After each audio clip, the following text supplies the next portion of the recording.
Hello and welcome back to Shakesyear. We are working on Edmund Ironside and we get to hear from Canutus today in Act 3, Scene 5.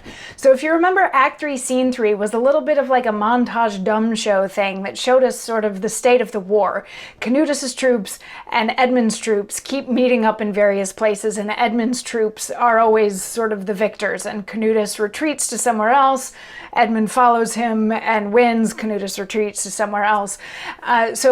Edmund definitely has the upper hand in this war, and as we heard in yesterday's monologue, Edmund is grateful to his soldiers for helping him win this thing. He gave a nice rousing speech that was Act 3, Scene 4, where he says to everybody, you know, anybody who has taken up arms to fight for me, if we win, you will be compensated generously for having fought. So let's get out there and rah, rah, rah, let's go kick some butt. Let's run this Canutus guy out of wherever, you know, we're a team, we're all working together. It was a very collaborative, grateful, sort of humble, but yet ambitious type speech.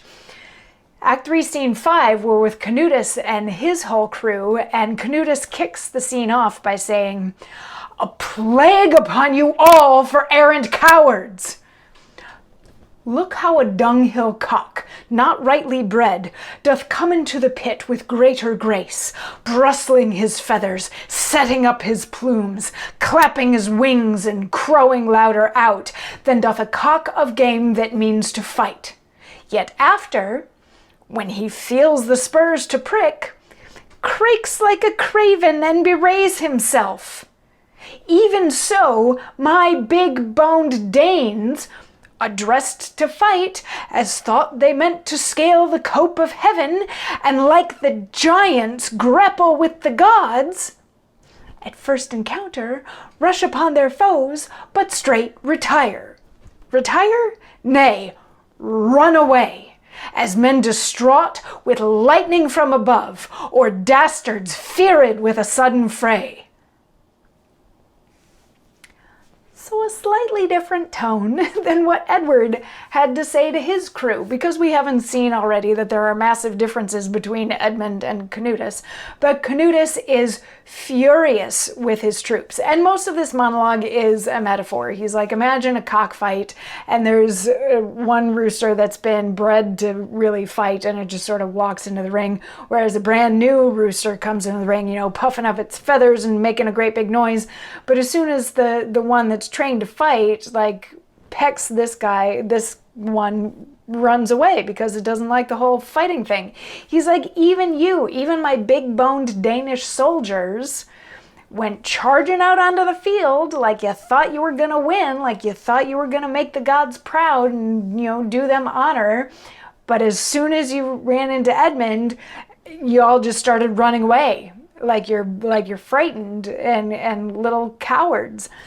So Edricus responds to this. He's like, no, Your Majesty, you can still win. Like, we may have lost a battle or two, but fortune is on your side. You can turn this around. You can still win because you are our rightful king. And Canutus is like, don't you dare talk to me about fortune and what fortune is going to do. Every single one of you is a coward. And look at Edmund. I wish I had Edmund's soldiers. He is blessed because he has good soldiers, and I'm stuck with all y'all.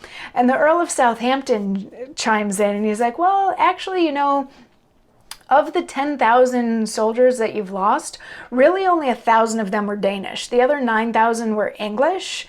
So there, and Canutus is like, so what? Like, I still lost all these soldiers. And Uskatolf is like, well, you know, but you lost Englishmen. So really this war is Englishmen fighting Englishmen.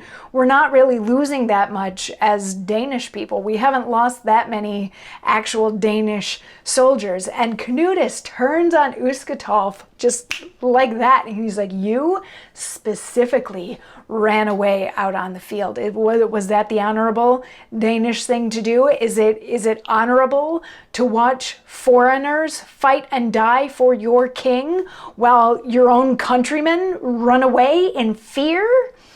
And Edricus is going to have a response to that we will hear in the form of a monologue tomorrow. So I will see you then. Mwah.